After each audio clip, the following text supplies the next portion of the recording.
Welcome friends, I am Newton Mishra and all of you are watching my YouTube channel Newton Mishra classes. आज के इस class में हम लोग SN2 रिएक्शंस को सीखने वाले हैं, प्लस इसके साथ ही साथ हम लोग SN1 रिएक्शन को समझने वाले हैं। तो फर्स्ट ऑफ ऑल यहाँ पे हम बात ये करने वाले हैं कि सबसे पहले कैमरा देखना आ रहा पूरा फुल।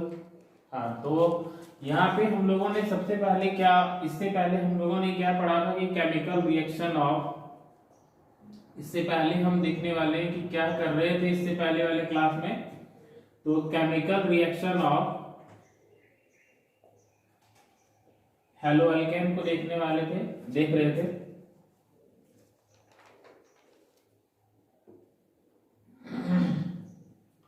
ये हेलो एल्केन केमिकल रिएक्शन, और इसके जो है हम लोग टाइप्स के बारे में बात कर रहे थे।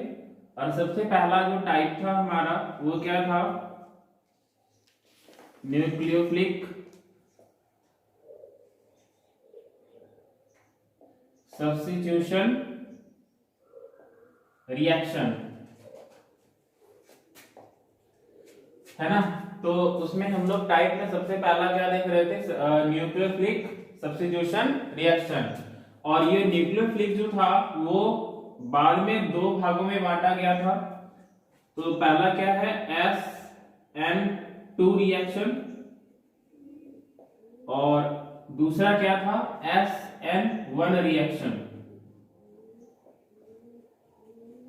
है ना।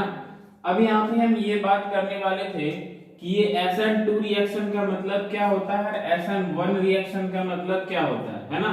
तो सबसे पहले हम बता दें कि S का मतलब होता है सब्स्टिट्यूशन, ये हो गया सब्स्टिट्यूशन। दूसरा क्या है, N का मतलब हो गया आपका न्यूक्लियोफिलिक,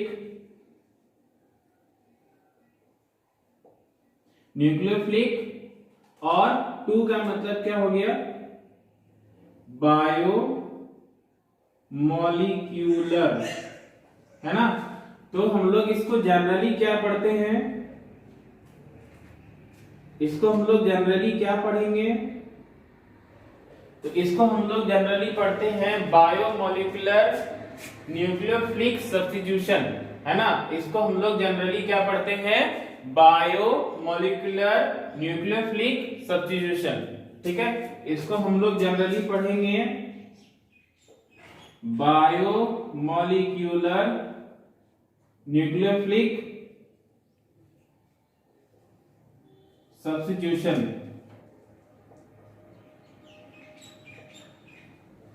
है ना। तो ये तो था हमारा पहला SN2 रिएक्शंस का, ठीक है। इसको हम लोग बायोमोलिकुलर न्यूक्लियोफिलिक सब्स्टिट्यूशन रिएक्शन बोलेंगे, ठीक है। अब यहाँ पे हम बात करते हैं सेकंड में कि SN1 का मतलब क्या हो गया, ठीक है। तो S का मतलब हो गया यहाँ पे सब्स्टिट्यूशन, ये हो गया सब्स्टिट्यूशन। N का मतलब पता ही है क्या होता है, N का मतलब न्यूक्लियोफिलिक, तो यहां पे हम लिख दे रहे हैं न्यूक्लियोफिलिक, है ना। और यहां पे क्या हो जाएगा, 1 का मतलब क्या होता है, तो यूनिमोलिकुलर, ये हो गया 1 का मतलब यूनिमोलिकुलर, ठीक है। तो ये हो गया सब्स्टिट्यूशन न्यूक्लियोफिलिक यूनिमोलिकुलर। जनरली इसको हम लोग क्या पढ़ते हैं, तो इसको हम लोग जनरली पढ़ेंगे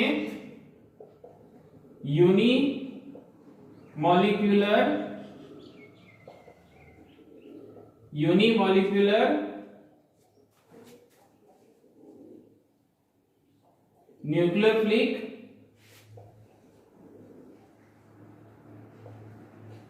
सब्स्टिट्यूशन रिएक्शन, ठीक है। तो यहाँ पे पहला हमारा क्या था, SN2 रिएक्शन, जिसका मतलब क्या होता है, सब्स्टिट्यूशन न्यूक्लियोफिलिक बायोमोलिकुलर। इसको जनरली पढ़ते हैं हम लोग बायोमोलिकुलर न्यूक्लियोफिलिक सब्स्टिट्यूशन। इसको क्या पढ़ते हैं हम लोग, सब्स्टिट्यूशन न्यूक्लियोफिलिक यूनिमोलिकुलर। जनरली इसको क्या पढ़ेंगे, यूनिमोलिकुलर न्यूक्लियोफिलिक रिएक्शंस, है ना। Nucleophilic unimolecular nucleophilic substitution reaction, ये दो प्रकार के रिएक्शंस होते हैं। ठीक है, तो हम लोग सबसे पहले क्या सीखेंगे, इसके मैकेनिज्म को। ठीक है, तो इसके मैकेनिज्म को समझने के लिए आपको क्या करना पड़ेगा, इसके मैकेनिज्म को समझने के लिए सबसे पहले आपको लेना है ऑप्टिकली एक्टिव सब्स्टिट्यूशन, है ना। यहां पे मैकेनिज्म को समझने के लिए सबसे पहले क्या लेना है, टेक ऑप्टिकली सब्स्टिट्यूशन, या ऐसे सबस्ट्रेस, ऐसे बोलेंगे सबस्ट्रेस लेना है। तो क्या लेना है, टेक ऑप्टिकली सबस्ट्रेस, यहां पे आपको सबस्ट्रेस लेने हैं। ठीक है,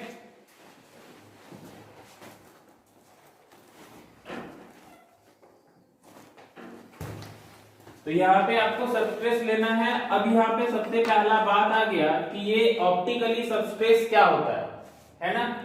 तो ऑप्टिकली सबस्ट्रेस क्या होता है, तो ये कायरल कंपाउंड को बोलते हैं हम लोग कायरल कंपाउंड, या कायरल, यहाँ पे कार्बन कंपाउंड लिखते हैं, कायरल कार्बन कंपाउंड। तो कायरल कंपाउंड जो होता है, कायरल कार्बन कंपाउंड जो होता है, उसको हम लोग ऑप्टिकली एक्टिव सबस्ट्रेस बोलते हैं। अब यहाँ पे पहला बात तो आ गया कि ऑप्टिकली सबस्ट्रेस का मतलब क्या हुआ, ऑप्टिकली एक्टिव सबस्ट्रेस। ऑप्टिकली एक्टिव सबस्ट्रेस का मतलब क्या हो गया, कायरल कार्बन कंपाउंड, है ना। अब यहाँ पे दूसरी बात हमारे पास क्वेश्चन ये आता है कि कायरल कार्बन कंपाउंड क्या होता है। पहला हमारे पास क्वेश्चन ये था कि ऑप्टिकली एक्टिव सबस्ट्रेस क्या हुआ, तो वो होता है कायरल कार्बन कंपाउंड। अब यहाँ पे दूसरा सवाल ये आता है कि कायरल कार्बन कंपाउंड क्या होता है। तो दो यहाँ पे नई चीजें हैं हमारे पास, एक तो ऑप्टिकली एक्टिव सबस्ट्रेस, ये क्या होता है, तो ऑप्टिकली एक्टिव सबस्ट्रेस वो होता है जो कि कायरल कार्बन कंपाउंड से बना होता है। तो अब ये कायरल कार्बन कंपाउंड क्या होता है, तो ये ऐसा कार्बन होता है जो अलग अलग ग्रुप से जुड़ा हुआ हो, है ना। तो अलग अलग ग्रुप से जुड़ा हुआ मतलब क्या, कार्बन के 4 बॉन्ड होते हैं। कार्बन के कितने बॉन्ड होते हैं, 4।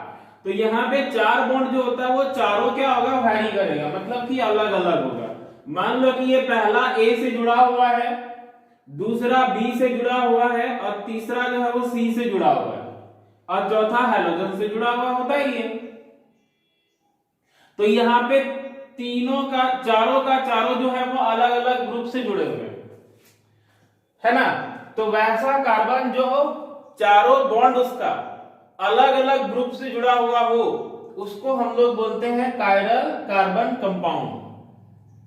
अब यहाँ पे सपोज कर लेते हैं कि ये ABCD को हटा करके कुछ और ले लें। तो ABCD को हटा करके यहाँ पे हम बात करते हैं, तो ये हो गया आपका C, यहाँ पे CH3 ले लिए, है ना। यहाँ पे क्या ले लिए, CH3। दूसरा में हम यहाँ पे C2H5 ले लिए, यहाँ पे हम H ले लिए, और यहाँ पे X ले लिए। तो क्या यहाँ पे तीनों अलग अलग दिखाई दे रहा है कि ये कार्बन CH3 से जुड़ा हुआ है, C2H5 से जुड़ा हुआ है, H से जुड़ा हुआ है, और साथ ही साथ यहाँ पे हैलोजन से भी जुड़ा हुआ है। तो ऐसे कंपाउंड को हम लोग बोलते हैं जो कार्बन अलग अलग ग्रुप से जुड़ा हुआ हो, उसको हम लोग कायरल कार्बन कंपाउंड कहते हैं, और ये ऑप्टिकली एक्टिव सबस्ट्रेस होता है। और इसकी जरूरत हमें SN2 रिएक्शंस को तैयार करने में लिया जाता है, यानी कि यूज किया जाता है ना। तो इसका सबसे पहले आप लोग स्क्रीनशॉट ले लीजिए, फिर आगे हम लोग बात करते हैं कि SN2 रिएक्शंस के मैकेनिज्म क्या होता है।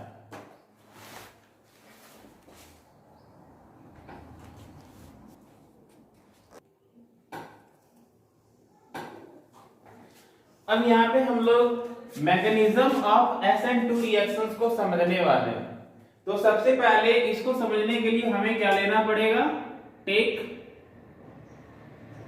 Optically active halo alkane.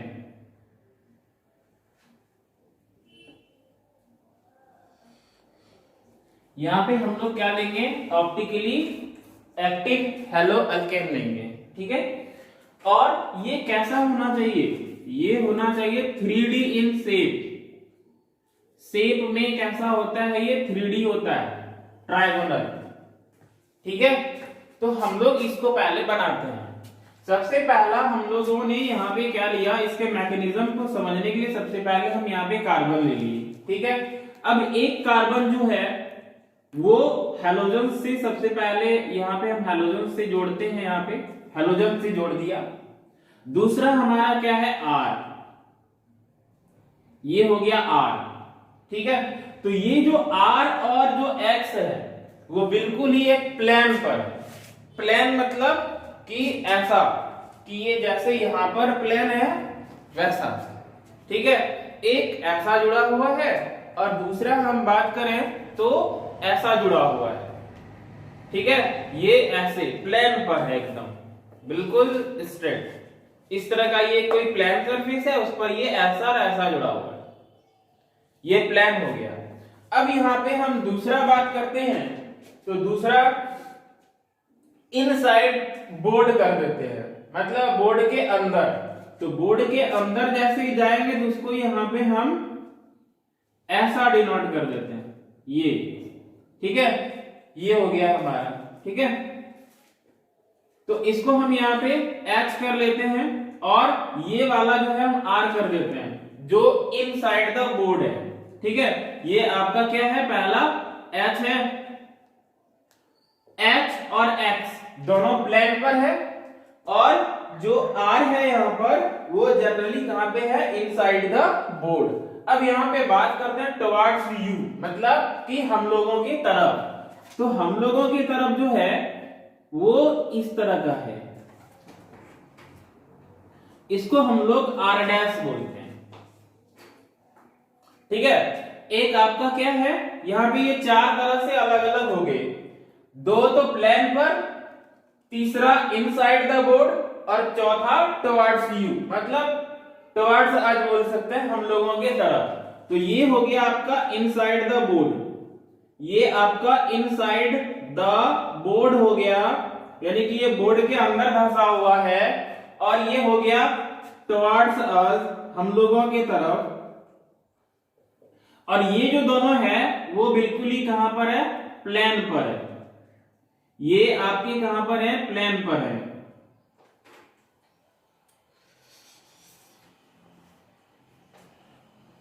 ये हमारा कहां है, प्लेन पर है। अब यहां पे चूंकि ये क्या है, न्यूक्लियोफिलिक जो है वो सब्स्टिट्यूट यहां पे अटैच करवाने हैं हमें, तो हमें न्यूक्लियोफिलिक जो है, न्यूक्लियोफाइल कुछ लेना है।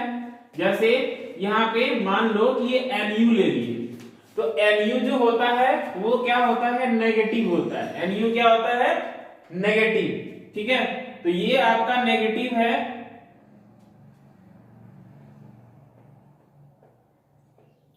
ठीक है।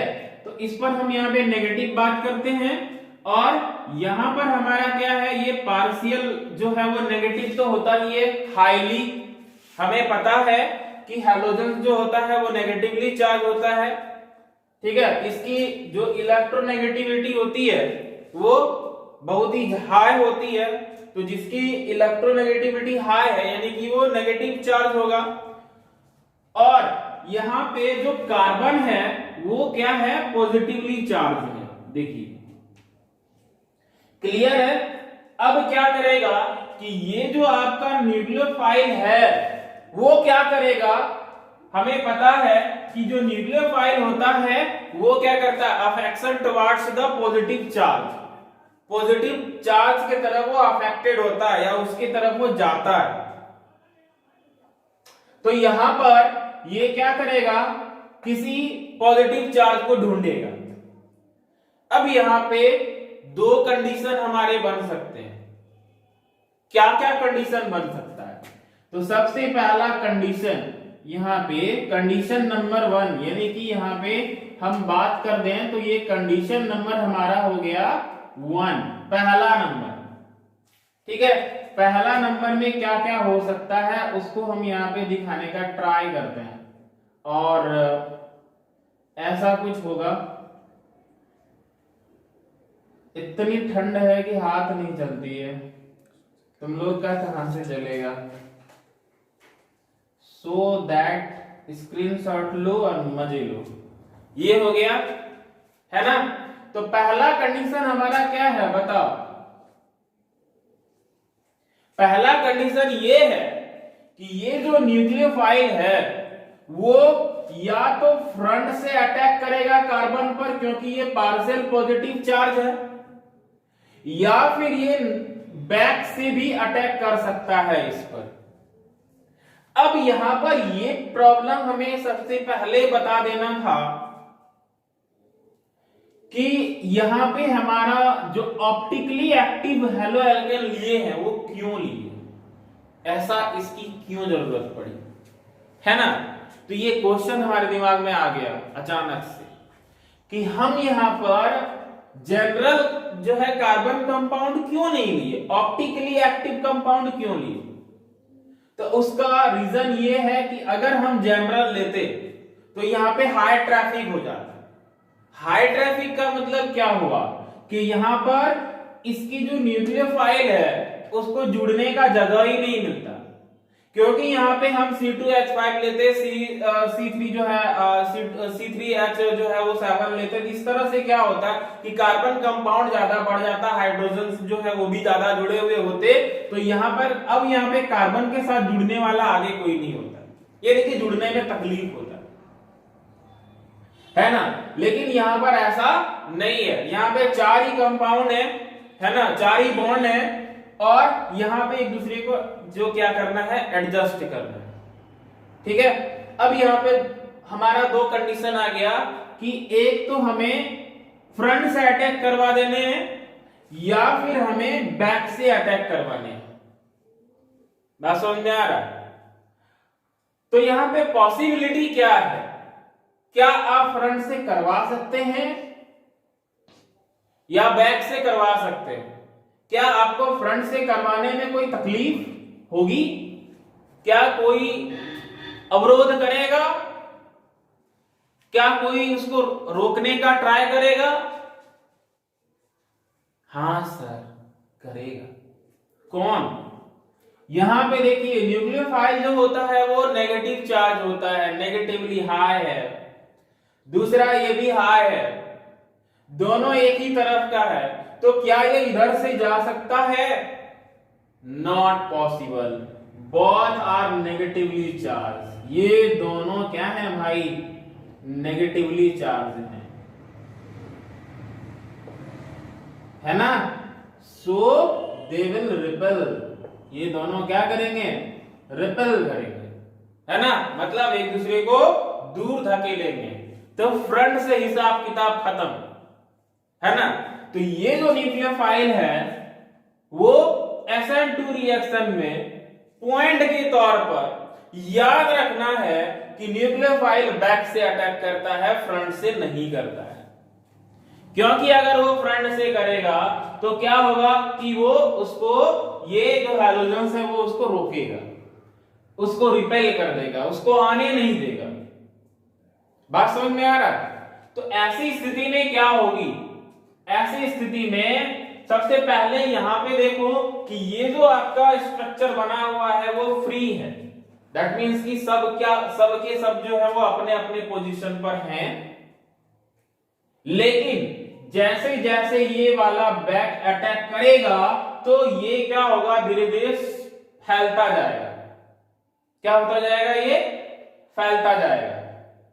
ठीक है, और फैलने के बाद क्या होगा, ये धीरे धीरे फैलेगा और फैलने के बाद क्या होगा। अब यहां पे हम आगे की बात करते हैं। आगे की बात हम थोड़ा बैक ज्यादा करवा दिए थे, जमीन मेरा नहीं था बट लूटने का चांस में थे। देखो अब दूसरा कंडीशन, तीसरा कंडीशन क्या बनता है कि यहां पर जैसे ही ये अटैक करेगा इसके साथ जुड़ने के लिए, तो ये सभी जो हैं जो बॉन्डेड हैं वो सभी क्या हो जाएंगे, अलग होता हुआ नजर आएंगे, है ना। ये सभी के सभी अलग होते हुए नजर आएंगे और ये जो हाइड्रोजन्स है वो इस नेगेटिव चार्ज के आ जाने के कारण ये टूटना स्टार्ट करेगा, मतलब कि अलग होना स्टार्ट करेगा, क्योंकि ये नेगेटिवली पहले से आ रहा है, बैक से अटैक कर रहा है, फ्रंट से नहीं कर सकता था क्योंकि यहाँ पे हाइड्रोजन है, लेकिन अब यहां से क्या करेगा, बैक से करेगा। बैक से करेगा तो ये नेगेटिव चार्ज यहां पर आ गया, तो ये वाले नेगेटिव को हटना पड़ेगा। तो जैसे ही ये नेगेटिव चार्ज हटेगा ये यहां पे इस तरह से जुड़ते जाएंगे और हमारा कंडीशन ऐसा बन जाएगा C, और यहां पे हमारा मान के चलो कि ये वाला जुड़ गया Nu, ठीक है, ये यहां पे जुड़ गया। तो अब आपके पास क्या बचे, अब आपके पास यहां पे ये H और यहां पे आपके बच गए R और यहां पे आपको मिलेगा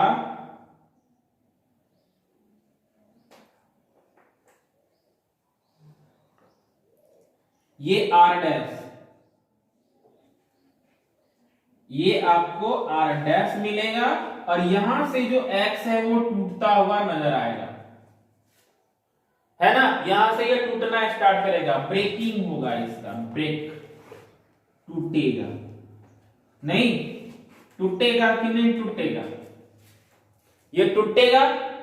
और जैसे ही ये टूट के बाहर चला गया तो इसका क्या हो जाएगा, इन्वर्जन हो जाएगा। इन्वर्जन का मतलब उल्टा हो जाएगा, उल्टा होने का मतलब एंटी क्लॉकवाइज। यहां पे देखो भैया कैसा है, और यहां पे अब देखना कैसा आएगा, ये हो गया चौथा नंबर का कंडीशन। जैसे ही ये अलग हुआ, ये अलग होने के बाद यहां पे ये Nu ऐसे जुड़ गया, ये यहां पे H आ गया, यहां पे तुम्हारा भाई साहब आ गए और यहां पे माई जी आ गए।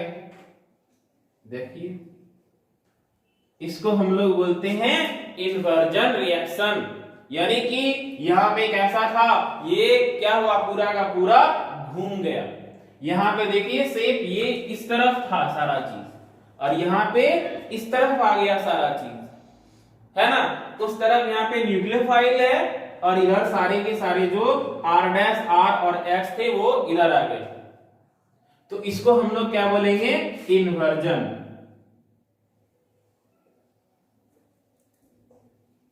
और ये इन्वर्जन को ही वाल्ड हॉल्ड इन्वर्जन कहते हैं। बात समझ में आ गया, तो ये हो गया हमारा वर्ल्ड हॉल्ड इन्वर्जन, ठीक है।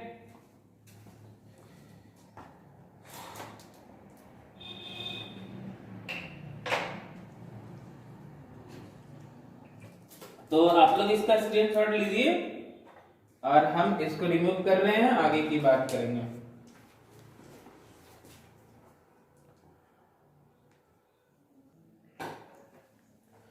तो अब यहाँ पे एक इंपॉर्टेंट नोट करने वाली बात यह है कि जो आप हैलोजन्स को तोड़ेंगे, मतलब यहाँ पे जो आपका ये X जो यहाँ पे टूटेगा और टूट करके आपका इस तरह से जो इन्वर्जन कंपाउंड यहाँ पे बनेगा, सपोज दैट इस तरह से जो आपका ये बनेगा, तो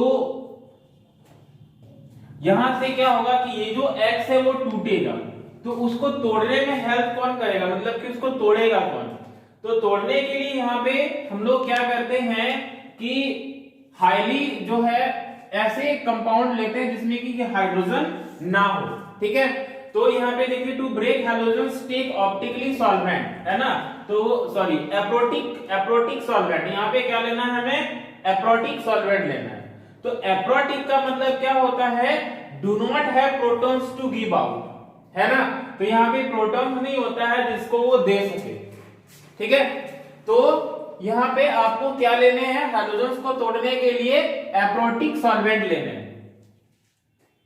तो एप्रोटिक सॉल्वेंट का मतलब ऐसा सॉल्वेंट जिसमें कि प्रोटॉन्स गिव आउट करने की क्षमता ना हो या फिर वो देने लायक ना हो। जैसे कि आपका क्या हो गया एसीटोन। एसीटोन का स्ट्रक्चर ऐसा होता है, स्ट्रक्चर फॉर्मूला ऐसा होता है, CH यहाँ पे कार्बन CH, यहाँ पे डबल बॉन्ड O और यहाँ पे CH3 ठीक है। तो इसको हम लोग एज ए सॉल्वेंट के तरह यूज करेंगे, ठीक है। तो ये यूज करने से क्या होगा कि इसको जो हैलोजन्स है वो इजीली ब्रेक आउट हो जाएंगे। अब यहाँ पे इंपॉर्टेंट पॉइंट का बात ये है कि रेट ऑफ रिएक्शन जो है उसको कैसे लिखते हैं हम लोग। तो रेट ऑफ रिएक्शन जो है वो रेट को कांस्टेंट K से यहाँ पे डिनोट किया जाता है। तो यहाँ पे K ले लिया, दूसरा Rx है और यहाँ पे न्यूक्लियोफाइल है। तो इसका मतलब यहाँ पे Rx के ऑर्डर कितने हैं? 1। यहाँ पे Rx का ऑर्डर कितना है? 1। तो टोटल मिला करके कितने ऑर्डर हो गए?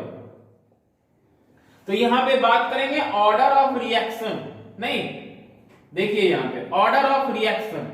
तो ऑर्डर ऑफ रिएक्शन कितने हो गए? एक ये और ये, तो कितने हो गए ऑर्डर ऑफ रिएक्शन? 2। यानी कि यहां पे ऑर्डर ऑफ रिएक्शन 2 हो गए। Number of molecules participate in the reaction, how much? Only 2। So it is called SN2 reaction because it has only 2 molecules to participate. यहाँ पे 2 ही मॉलिक्यूल्स हैं जो पार्टिसिपेट कर रहे हैं। अब यहाँ पे दूसरा इंपॉर्टेंट पॉइंट है कि होल जितना भी रिएक्शन यहाँ पर हुआ, मतलब जो टोटल कहानी यहाँ पर बनी, जो मैकेनिज्म आप लोगों ने देखा, वो सारा का सारा सिंगल स्टेप में होता है। मतलब एक ही स्टेप में वो हो जाएगा, आपको दूसरा पहले कन्वर्जन करके उसको फिर अलग से आपको तैयार करने की जरूरत नहीं है। अगर आप ऑप्टिकली एक्टिव जो है सबस्ट्रेट लेते हैं, तीसरा पॉइंट है कि अगर आप ऑप्टिकली यहां पर एक्टिव सबस्ट्रेट लेते हैं तो क्या होगा? इन्वर्जन कंपाउंड फॉर्म करेगा। इन्वर्जन का मतलब उल्टा कंपाउंड, मतलब कि उसके ठीक इनवर्ट, उल्टा, है ना। तो वो आपका यहां पे फॉर्म करने वाला है। तीसरा है रेट ऑफ रिएक्शन जो होता है वो डिपेंड करता है स्टेरिक हिंड्रेंस पर। किस पर? रेट जो होता है वो इनवर्सली प्रोपोर्शनल किसका है? स्टेरिक हिंड्रेंस का, इनवर्सली प्रोपोर्शनल। मतलब कि स्टेरिक हिंड्रेंस बढ़ेगा तो रेट घट जाएगा, कम हो जाएगा, रिएक्शन होने की जो क्विकनेस है वो कम हो जाएगा, मतलब कि स्लो हो जाएगा। तो अगर स्टेरिक हिंड्रेंस इंक्रीज करता है तो रेट ऑफ रिएक्शन डिक्रीज करता है। अगर ये स्टेरिक हिंड्रेंस डिक्रीज करता है तो रेट ऑफ रिएक्शन इंक्रीज करता है, मतलब कि वो फास्टेस्ट होगा। तो अब यहाँ पे पॉइंट, ये बात तो समझ में आना चाहिए हमें कि स्टेरिक हिंड्रेंस का मतलब क्या होता है ना। अभी तक तो हम लोगों ने ये सुना कि स्टेरिक हिंड्रेंस का मतलब ये कि अगर वो इंक्रीज किया तो रेट ऑफ रिएक्शन जो है वो घट जाएगा, मतलब कि स्लो हो जाएगा, प्रोसेस स्लो हो जाएगा, होने की मतलब चांसेस घटते जाएंगे, मतलब ऐसे रिएक्शन होने की जो चांस है वो कम होते जाएंगे। तो स्टेरिक हिंड्रेंस का मतलब होता है क्राउडीनेस, है ना, रावड़ी मत पढ़ लेना इसको, ये है क्राउडीनेस, ठीक है। तो क्राउडीनेस का मतलब क्या? ज्यादा भीड़ भाड़ नहीं, है ना। तो यहाँ पे क्राउडीनेस नहीं चाहिए। अगर क्राउडीनेस बढ़ा तो रेट ऑफ रिएक्शन घट जाएगा, होने का चांस कम हो जाएगा। तो क्राउडीनेस का मतलब हम लोगों ने पहले किया था कि आपको क्या लेना? ऑप्टिकली एक्टिव सबस्ट्रेट लेना है जो कायरल कंपाउंड का बना हुआ हो। कायरल कंपाउंड जो कि ऐसा कार्बन जो अलग अलग ग्रुप से जुड़ा हुआ, क्योंकि अगर आप सेम टाइप का अगर यहाँ पे ग्रुप लेंगे जैसे 2D3D कार्बन लेंगे तो आपको वहां पे रेट ऑफ रिएक्शन उस पर अफेक्ट करेगा। तो भैया जी सबसे पहला जो कार्बन 0 डिग्री है वो हाईली रिएक्टिव हो जाएगा, रेट ऑफ रिएक्शन 0 डिग्री का बढ़ गया क्योंकि क्राउडीनेस वहां कम मिलेगा। अब 0 डिग्री का मतलब क्या हुआ? 0 डिग्री का मतलब क्या हुआ? जो अलग अलग ऐसे यहां पे ऐसे 0 डिग्री है, मतलब यहां पे कोई भी CH3 नहीं जुड़ा हुआ है। अगर यहाँ पे अगर 1 डिग्री का बात करेंगे तो कैसा होना चाहिए 1 डिग्री, एक CH3 यहाँ पर जुड़ा हुआ है, दूसरा यहाँ पे H जुड़ा हुआ है, तीसरा यहाँ पे आपका एक H और जुड़ा हुआ है। ठीक है, तो ये हो गया आपका 1 डिग्री, है ना। यहाँ पे ये कार्बन ये पहले इससे जुड़ा हुआ, इससे जुड़ा हुआ, और एक यहाँ पर ले लेता है, 4 को हो गया। तो यहाँ पे एक CH3 जुड़ा हुआ है। अगर आप 2 डिग्री का बात करेंगे तो यहाँ पे एक CH3 जुड़ा हुआ है, और अगर आप 3 डिग्री का बात करते हैं तो यहाँ पर एक CH3 जुड़ा हुआ है, ये ब्लैंक हैलोजन्स यहाँ पे बात कर लेते हैं। तो ये 3 हो गए, तो इसको 3 डिग्री बोलेंगे। अगर यहाँ पे 2 को जुड़ा हुआ है तो 2 डिग्री, अगर यहाँ पे एक ही को जुड़ा हुआ है तो 1 डिग्री, और अगर यहाँ पे सब अलग अलग एक भी नहीं है तो 0 डिग्री। तो 0 डिग्री में क्राउडीनेस कम हो गया, तो क्राउडीनेस कम हो गया तो रेट ऑफ रिएक्शन क्या हो जाएगा, इंक्रीज कर जाएगा। बात समझ में आ गई? तो ये क्लियर हो गया, इसका स्क्रीनशॉट ले लो, फिर बात करते हैं हम लोग आगे।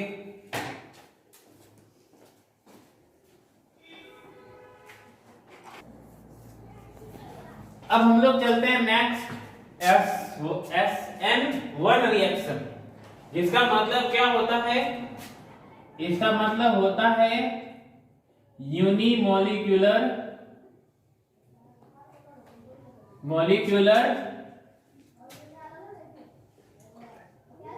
न्यूक्लियोफिलिक सब्स्टिट्यूट रिएक्शन, है ना। SN1 का मतलब क्या हो गया, यूनिमोलिक्यूलर न्यूक्लियोफिलिक सब्स्टिट्यूट, है ना, और रिएक्शन। ठीक है, इसका पॉइंट क्या है कि इट ऑक्योर इन 2 स्टेप। ये जो रिएक्शन है वो 2 स्टेप में होते हैं। दूसरा कि इसका जो न्यूक्लियोफाइल है वो क्या होता है, वीक होता है, कमजोर होता है। मतलब कि ये फटाफट क्या होगा, टूट जाएगा। कोई आप लेंगे प्रोटिक सॉल्वेंट ले लेंगे तो वो फटाफट टूट जाएगा। इससे पहले क्या लिए थे, SN2 रिएक्शन में आपने क्या लिया था, एप्रोटिक लिया था, है ना। मतलब ऐसा सॉल्वेंट जो इजीली प्रोटॉन को गिव आउट ना करे। लेकिन यहां पे क्या लेना है आपको, प्रोटिक सॉल्वेंट लेना है ना। Protons can be easily give out, यहां पे प्रोटॉन्स को इजीली वो गिव आउट कर देगा, वैसा आपको लेना है सॉल्वेंट। तीसरा क्या है कि ये रेसेमिक मिक्सचर बनाएगा। अब यहाँ पे रेसेमिक मिक्सचर का मतलब क्या हुआ, है ना, उसको समझते हैं। नहीं, पहला पॉइंट क्या था कि ये 2 स्टेप में बनेंगे। दूसरा न्यूक्लियोफाइल जो होगा वो वीक होगा। तीसरा यहाँ पे पोलर प्रोटिक सॉल्वेंट लेना है। पोलर प्रोटिक सॉल्वेंट का मतलब यहाँ पे protons easily can be give out, easily can be give out, है ना। ऐसा सॉल्वेंट लेना है जिससे कि इजीली ये प्रोटॉन जो है वो इजीली गिव आउट कर दे, है ना। और दूसरा यहाँ पे सबसे लास्ट है कि इसका जो होगा मतलब कि प्रोडक्ट के रूप में रेसिमिक मिक्सचर आएगा। मिक्सचर का मतलब मिश्रण, समझ में आता है ना। तो यहाँ पे सिंगल चीजें नहीं बनेगी, यहाँ पे कुछ और चीजें बन जाएगी। हाँ भाई साहब, तो ये यहाँ पे आपने क्या ले लिया, ऑप्टिकली एक्टिव सबस्ट्रेट लिया, है ना। तो टेक वो सब नहीं लिखते हैं क्या, यहाँ पे लिख ही देते हैं, क्या तुम लोग भी याद रखोगे, take optically active substrate, active halo alkane. ये देखो हमने ले लिया, है ना। तो लेने से क्या होगा, थोड़ी ना कुछ हो जाएगा, बहुत कुछ होना है तो उसके लिए यहां पर आना पड़ेगा। यहां पर आने के लिए मतलब कि क्या है, आपको थोड़ी ना रिक्शा पकड़ना है, फोटो खींचना है खाली। ये हो गया X, ठीक है। और यहाँ पे आपने क्या करोगे, यहाँ पे कोई न्यूक्लियोफाइल से रिएक्ट करवाओगे, है ना। यहाँ पे हैलोजेंस क्या होते हैं, ऐसा होते हैं, यानी कि ये पार्शियल पॉजिटिव, ये पार्शियल नेगेटिव। यहाँ पे ध्यान दो, फोटो मत देखा करोगे, है ना। तो ये हो गया न्यूक्लियोफाइल, ये हो गया यहाँ पे नेगेटिवली चार्ज, ये हो गया यहाँ पे पॉजिटिवली चार्ज, ठीक है। क्लियर। अब यहां पे आपने क्या लिया है, आपने लिया है प्रोटिक सॉल्वेंट जो कि इजीली ब्रेक आउट करवा देगा किसको, कार्बन को थोड़ी ना, हैलोजेंस को। तो यहां पे हैलोजेंस क्या हो जाएंगे, टूट जाएंगे। और दूसरा पॉइंट में यहां पर यह लिखा हुआ है कि न्यूक्लियोफाइल जो होता है वो वीक भी होता है, कमजोर होता है ना। तो यहां से ये क्या होगा, ये जो हैलोजेंस है वो इजीली यहां से टूट जाएगा, ठीक है। तो हैलोजेंस यहां पे टूटने का कारण ये प्रोटिक सॉल्वेंट से यहां पे उसकी प्रेजेंस में रिएक्शन करवा रहे हैं, तो यहां पे इजीली ये प्रोटॉन को गिव आउट कर देता है। तो वो यहां पे आपको लेने हैं, अगर आप लेते हैं तो हैलोजन इजीली यहां से ब्रेक आउट हो गया, निकल गया, बचे 3 बॉन्ड, है ना, बचे कितने बॉन्ड, 3, क्योंकि यहां पे हैलोजन निकल गया।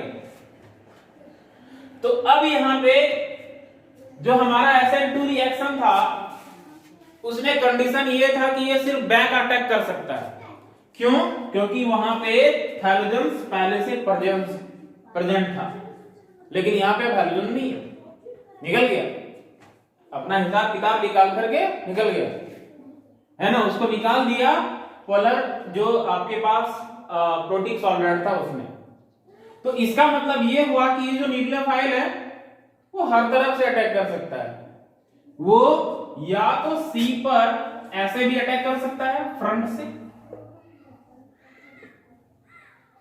या फिर इसको बैक से भी कर सकता है, नो दिक्कत नहीं, दिक्कत है क्या भैया, दिक्कत है क्या, किधर से भी कर सकता है, मर्जी उसका, क्योंकि यहाँ पे नेगेटिव कोई रोकने वाला है ही नहीं ना, आपने हाइड्रोजन को पहले निकाल दिया तो क्या बनेगा, कोई रोकने वाला है नहीं, वो फ्रंट से भी करेगा, बैक से भी करेगा, ऊपर से नीचे से कहीं से भी कर सकता है, कोई नहीं रोकेगा उसको। तो पहला बात यहाँ पे ये कर देते हैं, इसको फ्रंट से करवाते हैं, फिर बैक से भी करवा देंगे, तो दो कंडीशन बन गए, वाह क्या बात है सर। तो ये यहाँ पे इधर से भी कर सकता है और ये सामने से भी कर सकता है। तो हुआ यूं कि हाइड्रोजन हट गए, तो यहाँ पे आपके बन गए ऐसे, सामने से किया है ना, तो सामने से कर रहा है, देखो फ्रंट से कर रहा है, पहले फ्रंट से करवा रहे हैं,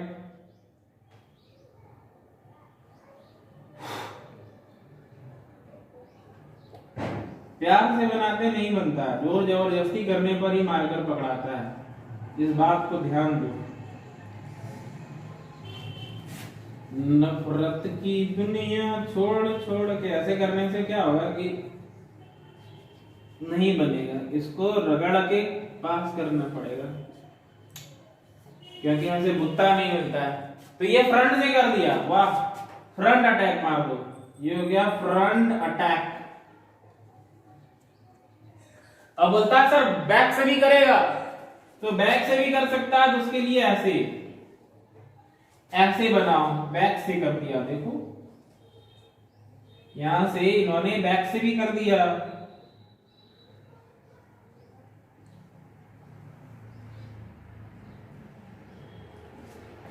बैक से भी कर दिया ना।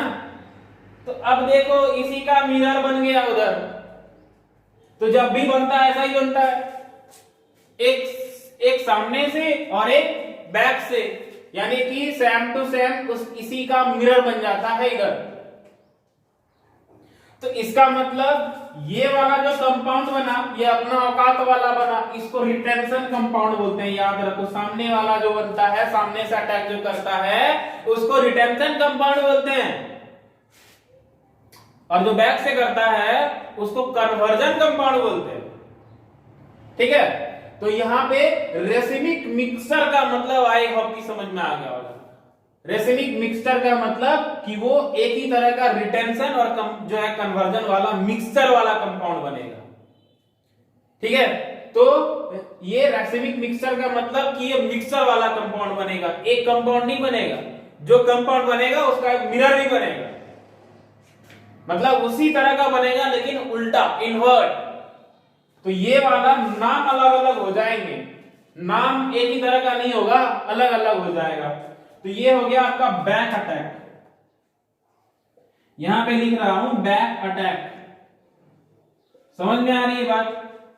ये हो गया बैक अटैक मार रहा है, नाम अलग अलग है, इसका नाम लिख लो रिटेंशन कंपाउंड।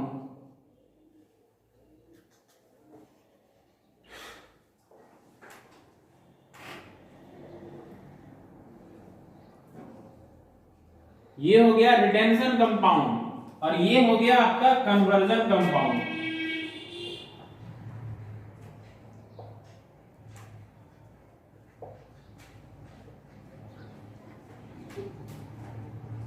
ये देख, तो यहां पे इसी को हम लोग बोलते हैं रेसिमिक मिक्सचर, मतलब कि ऐसा, मतलब कि प्रोडक्ट आएगा जिसमें दो कंपाउंड बनेंगे, एक तो खुद अपने आप का और एक उसी का उल्टा, इसलिए इसको बोलते हैं रेसिमिक मिक्सचर। मतलब एक रिटेंशन कंपाउंड और एक कन्वर्जन कंपाउंड, उसी का कन्वर्ज, उसी का उल्टा, इसी का अपना वाला का उल्टा। इसका आप लोग समझ में आ गया होगा तो स्क्रीनशॉट ले लीजिए, और नहीं आया होगा तो कमेंट बॉक्स में जरूर लिखें कि इसको कैसे हमने यहाँ पे इसका मैकेनिज्म को कैसे डील किया। अगर ये डील आपको समझ में नहीं आ रहा तो कमेंट बॉक्स में जरूर लिखें। ओके, चलिए स्क्रीनशॉट लीजिए।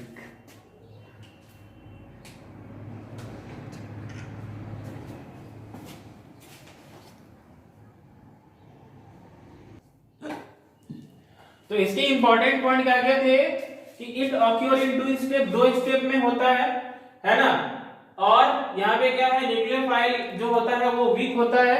दूसरा क्या होता है we have to use polar जो है प्रोटिक सॉल्वेंट लेना है, और रेसिमिक यहाँ पे आपको क्या लेना है मिक्सचर लेना है, ठीक है।